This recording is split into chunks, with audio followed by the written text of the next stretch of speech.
There's sort of the obvious fear of death that seems to be more prevalent because of the presence of the pandemic that we're living in. The numbers of death you probably hear if you're sort of paying attention, they rise every day, and it's just sort of in our vision more than normal. Probably you, like me, know numerous people that have contracted this illness. Maybe some of you know people that have died because of it. There's fear of death, maybe in a heightened way at this time. There also, it seems to me, there's really a fear of power. Or at least, let me put it this way, there's a fear that the wrong person might have too much power, that the person that you're not voting for might get elected, something like that, okay? And that sort of fear is related to who we want to have power, who we don't want to have power, and how they'll exercise that power that they have. What I'm suggesting to you is that a lot of what we're sort of living in right now is fear, right? I mean, the question sort of maybe going through your mind is, what happens if Biden wins? Will he pack the court? What is 4 more years of Trump like? These kinds of things. You know, they're just sort of in the air right now. And of course, another big thing right now is financial fear. I think if you pay attention to it, even if sort of the market has gone up, most people say that there's a great question about financial fear because the disparity seems to be growing and growing between the haves and the haves not, financially speaking. Now, I want to suggest to you that those fears are real, right? I mean, those are understandable fears. And our desire for salvation, somewhat from those fears, is very real, right? Those are legitimate sort of fears and the legitimate desires for salvation. But I don't know if you remember reading this. I don't know if you did read this. There was a great article in the New York Book Review a number of years back, just a few years back, by Marilyn Robinson, the Pulitzer Prize-winning author of books like Gilead and Home, others. She just put out a new book. But she wrote this: fear is not a Christian habit of mind. Fear is not a Christian habit of mind. She actually sort of goes on farther to say this: to indulge in fear and contempt is our gravest error. To indulge in fear and contempt is our gravest error. Okay. Daniel and his friends and the other exiles that were living in Babylon had all kinds of reasons to dwell in fear and, frankly, dwell in contempt. Let me just remind you sort of quickly, historically, what's happening in the book of Daniel. Daniel begins with a siege on Jerusalem and the southern kingdom of Israel. The southern kingdom of Israel, you might know, only had 2 tribes left, the tribe of Judah and the tribe of Benjamin. The 10 northern tribes actually had been wiped out in 721 BC by the Assyrians, so they were gone.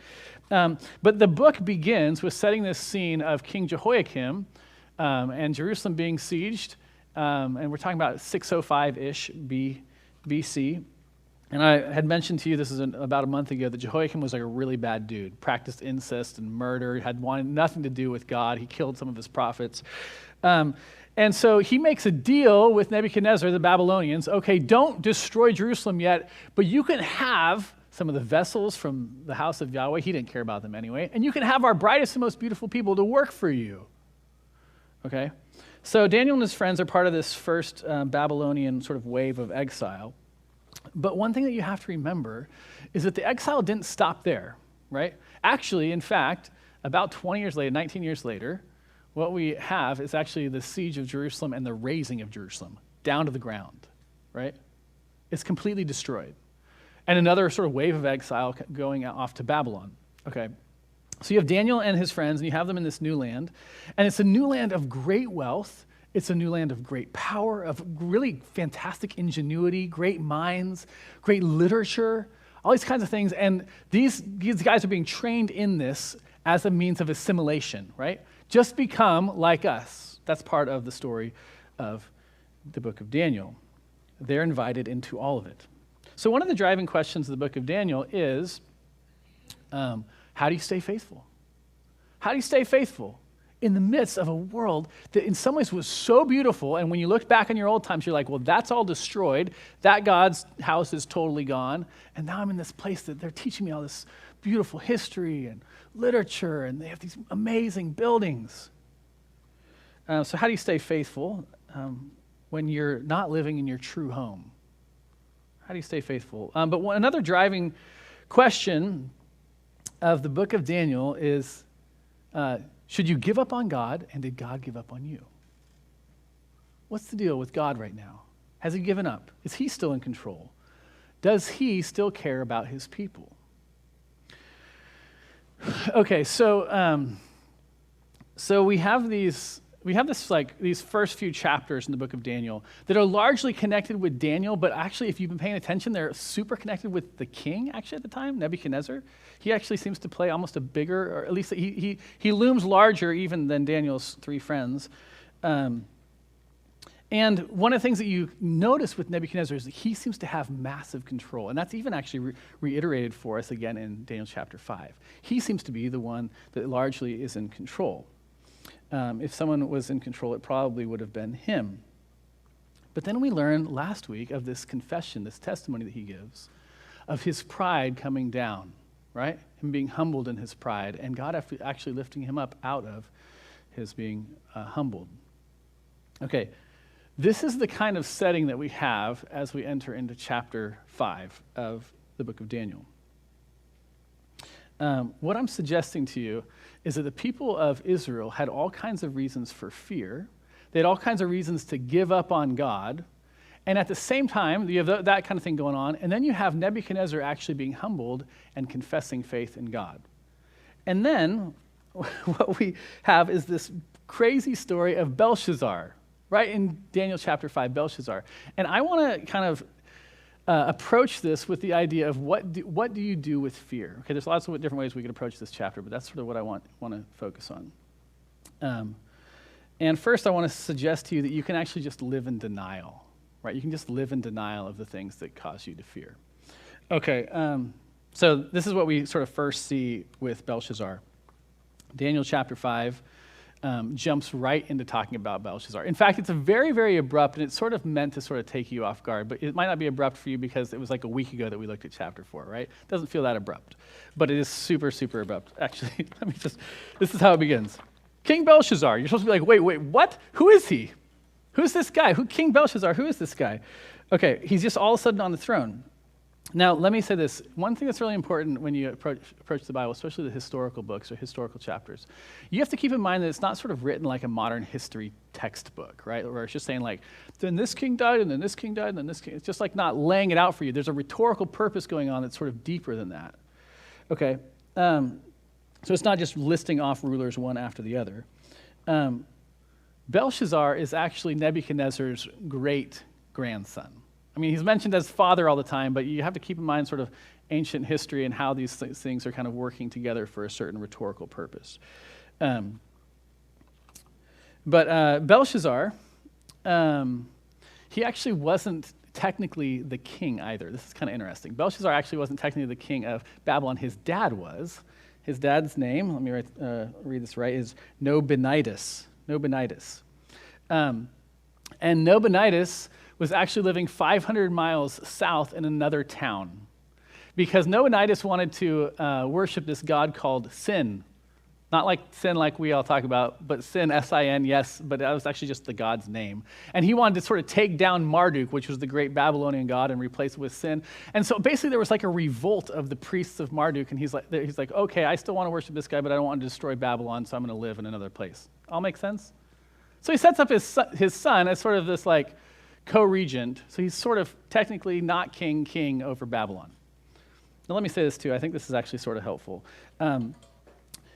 Belshazzar is actually this character that for a long time, Daniel was the only text that we knew of that mentioned him. And if he was really the ruler over Babylon, you'd think like, I mean, that was one of the great empires of the world, of world history. Why wouldn't he be mentioned elsewhere? And so quite a few people would use this as an argument to not believe the Bible.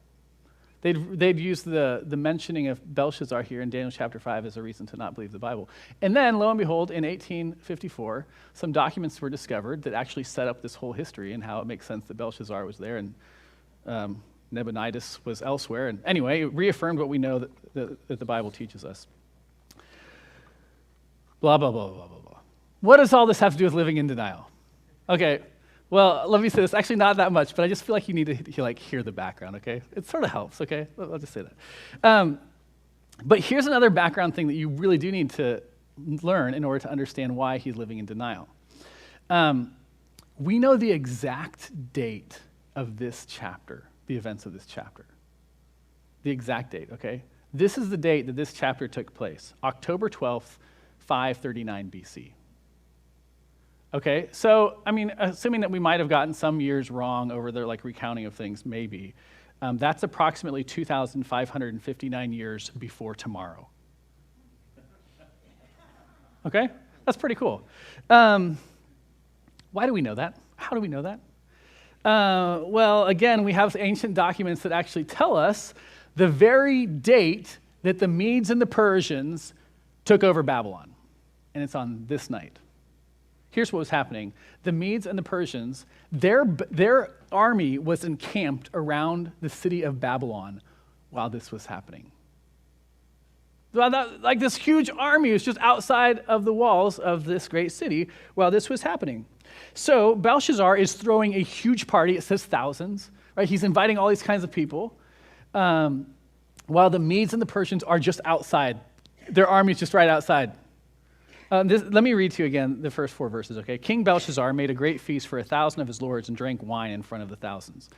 He's just like, y'all, let's have a party. We're just going to drink a lot, okay? Belshazzar, when he tasted the wine, commanded the vessels of gold and silver that Nebuchadnezzar his father had taken out of the temple of Jerusalem be brought. He's like, oh yeah, we need some more bling here. Bring some of that gold and silver. Let's party.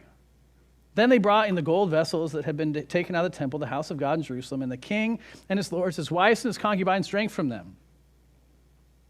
They drank wine and praised the gods of gold and silver, bronze, iron, wood, and stone.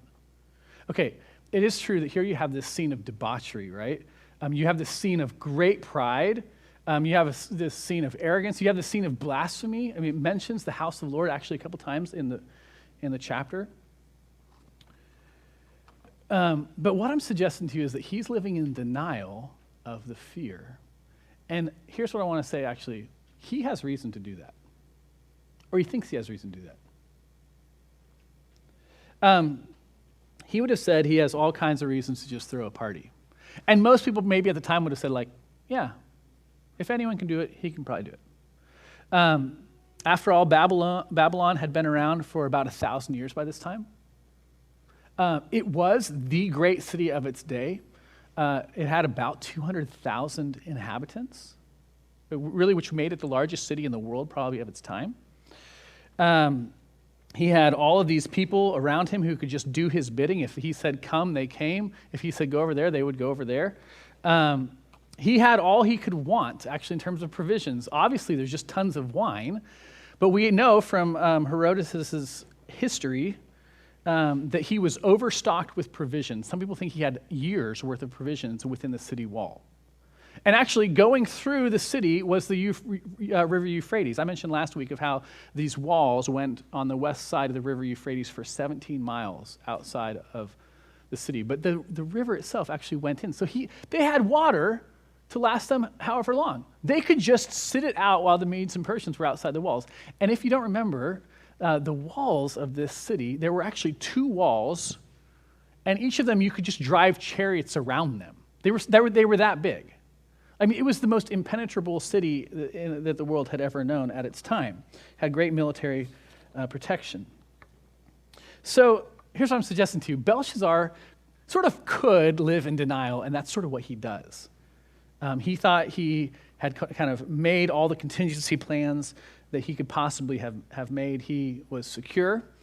Maybe you could say it this way. He has his education. He has his degrees. He has his job. He has his pension or his 401k, his children, he's just making all the contingency plans.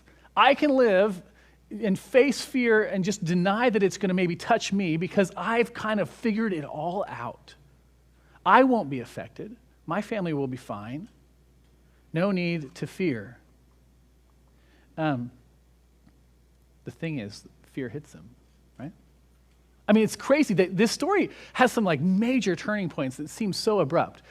You move from this scene to all of a sudden like a scene from Stranger Things. You know what I'm saying? I mean, it's appropriate that Halloween is coming up and we're reading Daniel chapter 5, because all of a sudden there's well, you can see it actually on the front of your bulletin. Turn to the front of your bulletin. Here's this beautiful painting. Look at the hovering hand. It's just hovering there. That's scary. That's scary. Finger appears and it starts to write on the wall. And you can see their eyes there in this painting. Eyes full of fear. In verse 6, it says this, "Then the king's color changed, and his thoughts alarmed him. His limbs gave way, and his knees knocked together." His limbs gave way. Some people translate that he lost his bowels. His bowels gave way. He was living in denial, and if anyone could have lived in denial, he maybe could have done that. But fear comes and hits him. He has to deal with it. And that kind of moves to the second thing I want to say. You can deny it, but then oftentimes what we want to do also is just control it. I want to continue on, verse 7. "The king called loudly to bring in the enchanters, the Chaldeans, the astrologers." If you remember, the Chaldeans were known as the wise men. The enchanters were actually sort of the religious folk. And the astrologers were the ones that could read the world, right? Read the stars. Okay, it says, "The king declared to the wise men of Babylon, whoever reads this writing and shows me its interpretation shall be clothed with purple and have a chain of gold around his neck and shall be the third ruler in the kingdom." So Belshazzar calls people to himself that he thinks can sort of fix things for him, right? I mean, they can fix his fears, and he has the power to do this. He's like, okay, this is fearful, but I'm going to control it. I'm going to do everything I can to make sure that this fearful situation is under my control. Enchanters, you do your thing. Chaldeans, you do your thing. Astrologers, you do your thing. Let's control this thing that is causing me so much fear. I will say this, just because I think this is, again, super interesting. If you've been following along in Daniel, what you should be thinking when, like, the king calls these people to himself is, that's not very wise, because at every chapter, those dudes have struck out. Like, their batting average is actually 0. But Belshazzar is like, yeah, I'll try to use them to control this fear, okay? It doesn't stop him from trying to use his power to control what's happening around him. This is something you're supposed to notice. He orders them around, right? And this is what he can do as a king, but he's ordering them to make sure that he can control the situation that's so fearful. But beyond ordering them around, he seeks to control this fear with his position and with his money. This is actually really clear in this passage. It kind of comes up quite a few times, not just here, but once Daniel's a part of it. He says, "I've got gold, and I can give it to you. I'll pay you, right? I'll just control the situation with my money." Or he says, "I've got power, and I've got the power to extend it to others. I'll control my situation with using my power and extending it to others." But then in verses 8 and 9, kind of wonderfully, it says that it says a couple things. That they couldn't make it known, the writing on the wall, and that they were perplexed. Once again, we see that this place that he's trying to go to control is actually futile. They can't do it. All of this is reiterated for us when the queen mother is brought in, and she reminds him of Daniel, Belshazzar, which I think really annoyingly is too familiar of a word to Belshazzar, It's hard to read that chapter. Anyway, so you see Daniel talking to, she says, "You need to talk to Daniel because Nebuchadnezzar, your father, was guided by this guy, and he's got great wisdom." And then Nebuchadnezzar, this is a huge part of this story here. Nebuchadnezzar is compared, he's actually pitted against Belshazzar. And this is what Daniel makes really clear in really the third paragraph of this. He says this is verse 22. "And you, his son, Belshazzar, have not humbled your heart, though you knew all this, but you've lifted up yourself up against the Lord of heaven. And the vessels of his house have been brought in before you, and you and your lords, your wives, and your concubines have drunk wine from them. And you've praised the gods of silver and gold, of bronze, iron, wood, and stone. By the way, that's the statue, right, from the dream earlier. Which do not see or hear or know, but the God in whose hand is your breath, and whose are all your ways you've not honored. Okay, what he's saying is in your pride, you've lived in denial and arrogance, and you've even blasphemed God. But he says you've also sought to control your world by worshiping. He doesn't just mention sort of random gods. He actually mentions the gods that we often try to use to control our world. Gold and silver and bronze, right? Iron, wood, and stone. He says you're looking to these things for your hope, for your salvation. And he says they're totally futile. They're totally futile. And the God who is really there, you deny. Okay, an obvious theme of this chapter is pride, is hubris. And it's the destruction that comes when pride is not humbled. And in many ways, I mean, I think if you were here, you listened to last week's sermon, there is a really clear juxtaposition between chapter 4 and Nebuchadnezzar and chapter 5 and Belshazzar. And I feel like this sermon could have taken a couple different legitimate routes. One could have just been talking about pride, right? But I think what we have to keep in mind here is that this text was written for those who are in exile, right? This text was written for those who are in exile. This text is a story for people who were wondering what they were going to do about living in Babylon. What do they do when their homeland is decimated? Where do they look to alleviate the fear that they have that all those around them think their God's crazy? What do they do with the fear that they have that God's own house has been destroyed? What do they do with this kind of situation when they're living in such a situation as they were in Babylon? What do they do with their fears? Do they try to just medicate them with parties? Do they try to gather people together around them just to like kind of pat them on the back? Hey, you're okay. I know there's a fire outside, but you're going to be totally fine. Do they kind of just gather people around them and just say, hey, you are good. You're a king. You're going to be all right. Don't worry about all this other stuff that you have legitimate reason to fear about? Do they try to boss other people around? Maybe the only people they have to boss around are their kids, but they do that. You know, they're not the king, but at least they have somebody to boss around, so they just boss around their kids. Control whatever they can control.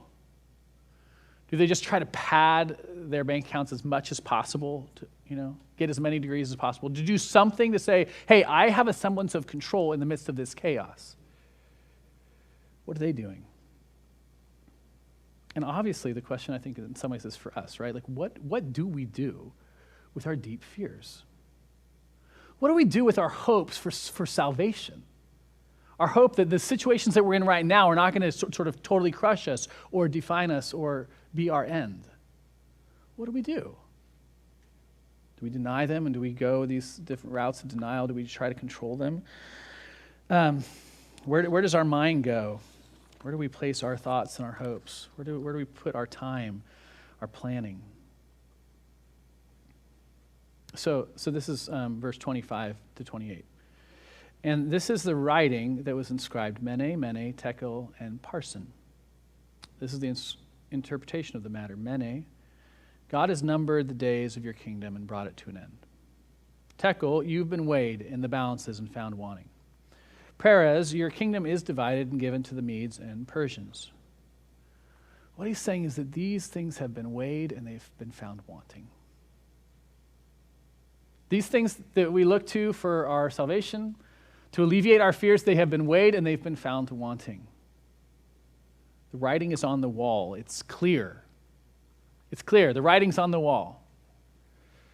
I was reminded this week of a story of a pastor that I know. This is like kind of one of those tragic pastor stories. This was about 6 years ago. He moved his family nearly all the way across the continent to a new town, a new place, actually completely new place. He didn't know a single person there. And he moved there, and he kind of got settled in, and it took him a few months to go through his ordination. In our denomination, there's quite a few exams, and it's pretty challenging, and he got through. And finally, there was the day when he was going to be installed as the pastor of this small church. It's sort of a rural, small-town church. And he had gotten to know people, and people had made their way from other places to come to his installation service. And in their small church, they had about 200 people at the service. And then that week, they had a session meeting, which in Presbyterian parlance means like the elders of the church are gathered together. And he says something at that meeting, and he noticed that it didn't go over well with the elders, but, whatever. I shouldn't say whatever. Some of the elders here are like, well, you think that sometimes? Wouldn't think sometimes? Whatever. Well, so he shows up to the service the next Sunday, and it's just him and his family. Like literally not a single other person shows up on Sunday. The elders had called everyone in the congregation, everyone, and said, don't come. Now what I'm suggesting to you, I'm just saying that to say that he and his wife knew the writing was on the wall, right? They moved in about a couple months later. He was like, this is not going to last. This doesn't work, right? What I'm suggesting to you is that we have these times where things are just clear. They're just clear. And one of the things that Daniel chapter 5 is saying is these things have been they've been weighed and they have been found wanting. These things will be futile for you if you're putting your hope in them. If you're trying to alleviate your fears with these things, it's not going to get anywhere. Weighed and wanting. So that night, when the party was happening, and the writing on the wall appeared, and the queen comes in, and Daniel's called in, and Daniel talks about King Nebuchadnezzar, and then gives the interpretation. When all this stuff is happening, the Medes and the Persians are actually outside the wall, and they have dug this massive, massive pit, and they have actually redirected the Euphrates River so that the river itself goes down so that the army of the Medes and Persians can actually go under the wall through the Euphrates River, which is described as knee-high by the historian Herodotus, go into the city, and they take over the city, and they kill Belshazzar that night. That's actually the history that we don't have in the scriptures, but it's reaffirmed for us elsewhere. Here's what's happening. Belshazzar's gods are no good. They're no good. His money couldn't buy his security. His friends, they couldn't protect him. His connections with all these gods, the people that could read the stars, the Chaldeans, the wisdom of his age, they were no good. What Israel needed to hear when they were in exile, and what you need to hear, is the Lord alone saves. He does. God alone can meet your fears and save you. He alone is the place where your hope is actually secure. It's not in your fitness or your mental acuity, not in capitalism, not in your favorite politician, not in gold and silver and bronze and stone. No one saves but the Lord. No one saves but the Lord. Empires, they come and go. Democracies come and go. Countries come and go. Kings come and go. Presidents come and go. No one saves but the Lord. Another thing we're learning in this book that we haven't really sat in much, but we will get to a little bit more, is that he's over everything. God is totally sovereign. It's one of the big lessons of Daniel. He's over nations. He's over kingdoms. Again, he's over democracies. One of the things we learn right at the very beginning of the book of Daniel is he gave Jehoiakim into the hands of Nebuchadnezzar. That's what it says. He gave him into the hands of Nebuchadnezzar. And he gives Belshazzar into the hands of the Medes and the Persians.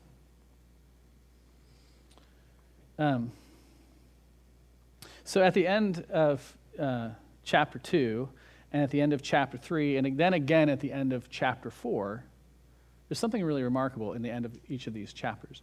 And that's that at the end of each chapter, King Nebuchadnezzar makes a statement of faith. Chapter 2, it says, truly your God is God of gods and Lord of lords. And chapter 3 says, there's no other God who's able to rescue in this way. And then in chapter 4 it says, "And I bless the Most High, and praised and honored him who lives forever, for his dominion is an everlasting dominion, and his kingdom endures from generation to generation."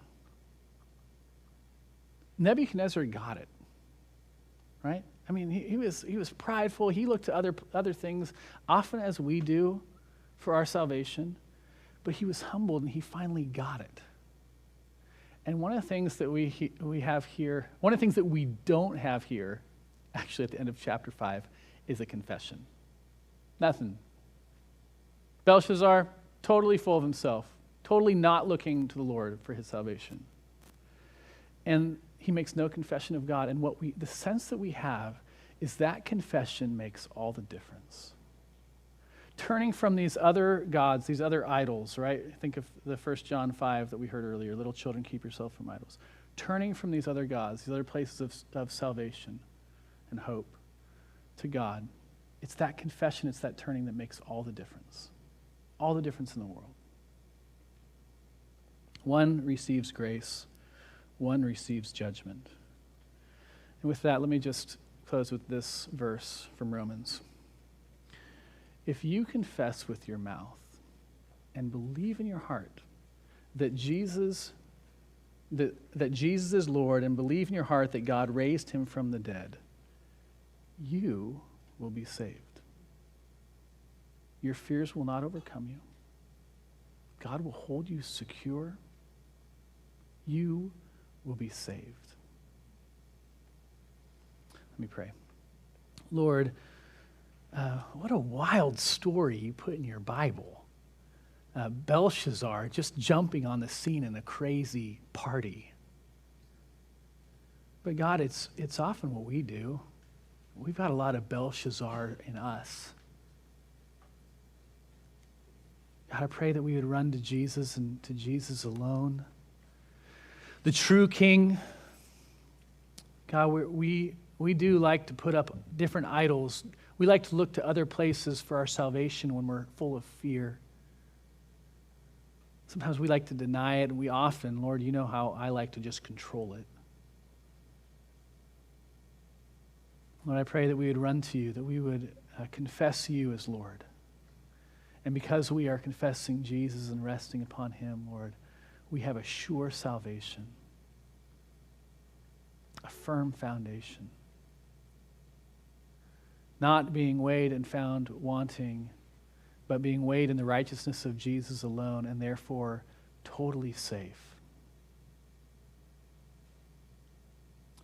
God, we thank you for your word. We pray that you would strengthen us through it in this time. Hear our prayer. In the name of the Father, Son, and Holy Spirit. Amen.